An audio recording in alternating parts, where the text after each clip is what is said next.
নামাজে সূরা পড়ার ধারাবাহিকতাটা কি? অনেকে বলে যে প্রথম রাকাতে নাকি সূরা ফাতিহা পড়ার পর যেই সূরা পড়ব দ্বিতীয় রাকাতে নাকি তার থেকে ছোট সূরা পড়তে হবে, তৃতীয় রাকাতে এবং চতুর্থ রাকাতে আবার এর থেকেও ছোট। আবার অনেকে বলে যে প্রথম রাকাতে যে সূরা পড়ব দ্বিতীয় রাকাতে নাকি তার পরের সূরা পড়তে হবে, মানে প্রথম রাকাতে ৮০ নম্বর সূরা পড়লে নাকি পরের রাকাতগুলোতে তার ধারাবাহিকতা অর্থাৎ ৮১, ৮২ বা তার পরের সূরাগুলো পড়তে হবে, আগেরগুলো পড়া যাবে না। তাহলে কোন নিয়মটা সঠিক, কিভাবে পড়তে হবে? আপনি যেটুকু বলেছেন এই সবগুলোই সঠিক এবং সবগুলো মেনটেন করতে হবে। সূরা নামাজের মধ্যে সূরা ফাতিহার পর অন্য সূরা মিলানোর ক্ষেত্রে মূলনীতি বা প্রিন্সিপাল হলো যে প্রথম রাকাতের তুলনা দ্বিতীয় রাকাতটা একটু ছোট করা সুন্নত।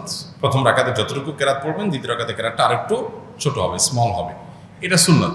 কিন্তু এটার যদি ব্যত্যয় হয়ে যায় তাতে কোনো মহাভারত শুদ্ধ হয়ে যাবে না, মহাভারত শুদ্ধ হয়ে যাবে না, অর্থাৎ কোনো সমস্যা হবে না, যা আছে তাই থাকবে, নামাজ হয়ে যাবে।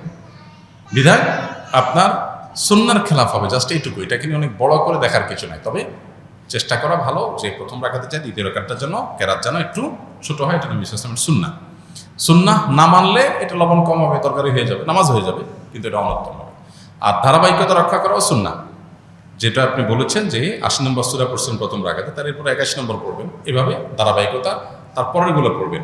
উল্টা দিকে পড়লে নামাজ হয়ে যাবে, কিন্তু ইচ্ছাকৃত এরকম করাটা মাকরুহ, ইচ্ছাকৃত এরকম করাটা অনুচিত, নামাজের কোয়ালিটি নষ্ট করবে। কিন্তু সুন্নত হলো ধারাবাহিকতা মেনটেন করা। ধারাবাহিকতা মেনটেন না করলে অনেক সময় বিশেষ করে সাধারণ আয়াতের ক্ষেত্রে অর্থ বিকৃতির সম্ভাবনা হতে পারে, যে প্রথমে একটা জিনিস পড়েছেন এরপর আরেকটা জিনিস পড়লেন, অর্থ বিকৃতির সম্ভাবনা যদি নাও থাকে, জিনিসটা সুন্নাহ পরিপন্থী করে তেলাওয়াতের আদবের খেলাফ, উল্টা দিকে তেলাওয়াত করা, এই জন্য ধারাবাহিকতা বজায় রেখে করাটা সুন্নাত। এক্ষেত্রেও যদি কখনো আপনার ব্যতিক্রম হয়ে যায় তাতে যে গুনাহ হয়ে যাবে তা কিন্তু না, নামাজ হয়ে যাবে। ৫ ওয়াক্ত সালাতের পরে পড়ার জন্য দোয়া ও জিকির জানতে চাই। এ সম্পর্কে আসন্না ফাউন্ডেশন থেকে ছোট্ট একটা দোয়ার কার্ড আমরা বের করেছি, সেটা আপনারা সংগ্রহ করতে পারেন ফ্রি, এবং অনলাইন থেকেও সেটা ডাউনলোড করতে পারেন। প্রত্যেক ৫ ওয়াক্ত ফরজ নামাজের পর নবী সাল্লাল্লাহু আলাইহি ওয়াসাল্লাম যে আমলগুলো করতেন এর মধ্যে ১ নম্বর আমল হলো আল্লাহুম্মা আনতাস সালাম ওয়া মিনকাস সালাম তাবারাকতা ইয়া যাল জালালি ওয়াল ইকরাম পাঠ করা। তারও আগে আল্লাহু আকবার, আল্লাহু আকবার, আল্লাহু আকবার, হ্যাঁ, আল্লাহু আকবার পাঠ করা, ইস্তিগফার পাঠ করা, আল্লাহু আকবার একবার, আস্তাগফিরুল্লাহ, আস্তাগফিরুল্লাহ, আস্তাগফিরুল্লাহ ৩ বার, আল্লাহু আকবার একবার, আস্তাগফিরুল্লাহ ৩ বার। অনেকগুলো আমাদের মধ্যে আল্লাহু আকবার না, শুধুমাত্র ইস্তিগফার 3 বার, আস্তাগফিরুল্লাহ, আস্তাগফিরুল্লাহ, আস্তাগফিরুল্লাহ, এরপরে হলো আল্লাহুম্মা আনতাস সালাম ওয়া মিনকাস সালাম তাবারাকতা ইয়া যাল জালালি ওয়াল ইকরাম। এটা হলো সালাম ফেরানোর পরপর।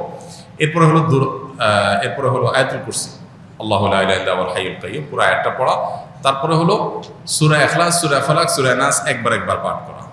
এর পাশাপাশি আরেকটা আমল আছে, লা ইলাহা ইল্লাল্লাহ ওয়াহদাহু লা শারীকা লাহু লাহুল মুলকু ওয়া লাহুল হামদু ওয়া হুয়া আলা কুল্লি শাইইন কাদির, একবার পাঠ করা। আরেকটা আমল হলো আল্লাহুম্মা আইন্নি আলা যিকরিকা ওয়া শুকরিকা ওয়া হুসনি ইবাদাতিক, একবার পাঠ করা। আরেকটা আমল হলো লা ইলাহা ইল্লাল্লাহু ওয়াহদাহু লা ইলাহা ইল্লাল্লাহ ওয়া লা না'বুদু ইল্লা ইয়্যাহ লাহুন নি'মাতু ওয়া লাহুল ফাদলু ওয়া লাহুস সানাউল হাসান, লা ইলাহা ইল্লাল্লাহ মুখলিসিনা লাহুদ্দিন ওয়া লাউ কারিহাল মুশরিকুন, এটা একবার। এবং 33 বার সুবহানাল্লাহ, 33 বার আলহামদুলিল্লাহ, 34 বার আল্লাহু আকবার। এই আমলগুলো মোটামুটি ৫ ওয়াক্ত নামাজের পরে পড়াটা সুন্নাহ। ইমাম শাফিঈ রাহমাতুল্লাহর মতে নামাজে ইমামের পেছনে ফাতিহা পড়তে হবে, কিন্তু হানাফি আলেমগঞ্জ সূরা আরাফের একটি আয়াতের দলিলে বলেন ফাতিহা পড়া যাবে না। তাহলে এই আয়াত কি ইমাম শাফিঈ রাহমাতুল্লাহর চোখে পড়ে নাই? যে ভাই প্রশ্ন করেছেন তাকে বিনয়ের সাথে বলতে চাই যে বিষয়গুলোকে এইভাবে বিশ্লেষণ করবার সুযোগ নাই।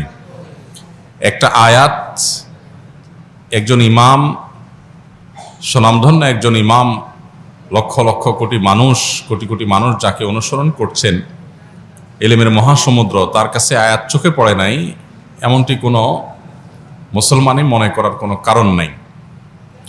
তাহলে বিষয়টা কি, যে আয়াত দিয়ে একটি মাযহাবের ওলামারা দলিল দিচ্ছেন, আরেক মাযহাবের ওলামা ইকরাম সেটাকে দলিল গ্রহণ করছেন না, কারণ কি? এর উত্তর হলো যে বিষয়টা ব্যাখ্যা সংক্রান্ত বিষয়। কারণ ইমাম আবু হানিফা রাহিমাহুল্লাহ এবং তার অনুসারী অন্যান্য ওলামা ইকরাম যে আয়াত দিয়ে দলিল দিচ্ছেন, এই আয়াতকে তারা যে অর্থে নিচ্ছেন, ইমাম শাফিঈ রাহিমাহুল্লাহর কাছে ভিন্ন অর্থ, ভিন্ন ব্যাখ্যা আছে। একই কথার একাধিক ব্যাখ্যা, একাধিক অর্থ থাকে। এবং সেটার প্রেক্ষিতে মতভিন্নতা তৈরি হয়। এটা বোঝার জন্য সবচাইতে উত্তম হলো নবী করিম সাল্লাল্লাহু আলাইহি সাল্লাম যখন সাহাবীদেরকে একটি অভিযানে পাঠিয়েছেন এবং বলেছিলেন, তোমরা যেই অভিযানে তোমাদের পাঠানো হচ্ছে, যে গোত্রের কাছে পাঠানো হচ্ছে, সেখানে গিয়ে তোমরা আসরের নামাজ পড়বে। নবী সাল্লাল্লাহু আলাইহি সাল্লামের এই নির্দেশ সবাই শুনেছেন এবং সবাই সেটাকে মানার জন্য প্রস্তুত ছিলেন। প্রতিমধ্যে যখন আসরের নামাজের ওয়াক্ত যায় অবস্থা হয়ে যাচ্ছে, তখন কিছু সাহাবী নামাজ পড়ে ফেললেন, কারণ ফরজ নামাজ ওয়াক্ত চলে যাচ্ছে, তাহলে হারাম হবে, এই জন্য তারা পড়ে ফেলেছেন। আর কিছু সাহাবী তারা পড়েন নাই, তারা যথাস্থানে গিয়ে তারপরে আদায় করেছেন। এখন প্রশ্ন হলো, এই সাহাবীদের কারোর কাছে কি নবীর নির্দেশ যায় নাই? ব্যাপারটা এরকম না, উভয়ের কাছে নবীর নির্দেশ গেছে, কিন্তু তারা দুই দল দুইটা আমল করেছেন। কেন?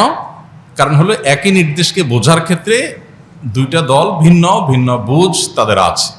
লাহু ফাহমুন অতিয়াহু রাজুলুন মুসলিম, যে কোনো মুসলিম, তাকে আল্লাহ তাআলা যে বিবেক, তাকে আল্লাহ যে বুদ্ধি সেন্স দিয়েছেন, সেটা দিয়ে তিনি বুঝেছেন। এখন যে সমস্ত সাহাবীরা আসর পড়েছেন, তাদের যুক্তি ছিল যে নবী সাল্লাল্লাহু আলাইহি ওয়াসাল্লাম আমাদেরকে তাড়াতাড়ি যেতে বলেছেন, যাতে আসর সেখানে গিয়ে পড়া যায়। এর মানে এইটা না যে ওয়াক্ত শেষ হয়ে গেলেও আমরা নামাজ পড়ব না। তো এই জন্য নবীজির নির্দেশের মানে হলো তাড়াতাড়ি যাওয়া, যেন আসর সেখানে যে পড়া যায়। ওয়াক্ত চলে গেলে আমাদেরকে নামাজটা আগে পড়তেই হবে, সেজন্য তারা নামাজ পড়ে ফেলেছেন। আর যারা নামাজ ওই জায়গায় গিয়ে পড়েছেন ওয়াক্ত শেষ হওয়ার পরে, তাদের বক্তব্য ছিল নবী সাল্লাল্লাহু আলাইহি ওয়াসাল্লাম আমাদেরকে বলেছেন সেখানে গিয়ে আসর পড়তে, অতএব আমি সেখানে গিয়ে আসর পড়ব। তার কাছে আল্লাহর পক্ষ থেকে ওহী আসে, অতএব ওয়াক্ত আছে কি গেছে সেটা আমার দেখার দরকার, নবীর নির্দেশ মানাটাই আমার কর্তব্য, আমি সেটা করেছি। দুইটাই আপন জায়গায় সঠিক। নবী সাল্লাল্লাহু আলাইহি ওয়াসাল্লাম এই সংবাদ শোনার পর দুই মতের উপর আমল করা কাউকেই তিনি ভৎসনা করেননি, তার মানে উভয়টাকে তিনি অ্যাকসেপ্ট করেছেন। তো কোরআন এবং হাদিসের ক্ষেত্রে মুজতাহিদ ইমামগণ যখন কোনো ইজতিহাদ গবেষণা করে কোনো আয়াত থেকে, কোনো হাদিস থেকে কোনো মাসআলা উদ্ঘাটন করেন বিভিন্ন মূলনীতির আলোকে, তো সেটা একই আয়াত থেকে একাধিক ব্যাখ্যা, একাধিক অর্থ, একাধিক বিশ্লেষণ, একাধিক মর্ম, এটার ভিত্তিতে একাধিক মত সৃষ্টি হতে পারে। এক্ষেত্রে আমরা জিনিসগুলোকে এত সহজে কনক্লুশনে নিয়ে আসা, এত সহজে যোগ বিয়োগ করে ফেলাটা, এটা হলো আমাদের জ্ঞানের স্বল্পতার কারণে, কিংবা আমরা পুরো বিষয়টাকে ভালো করে না বোঝার কারণে। অতএব এই সমস্ত বিষয়কে কেন্দ্র করে সম্মানিত ইমামদের সম্পর্কে আমাদের কোনো অশ্রদ্ধা যেন না হয়, সেটা কোনো ইমামের প্রতিই না।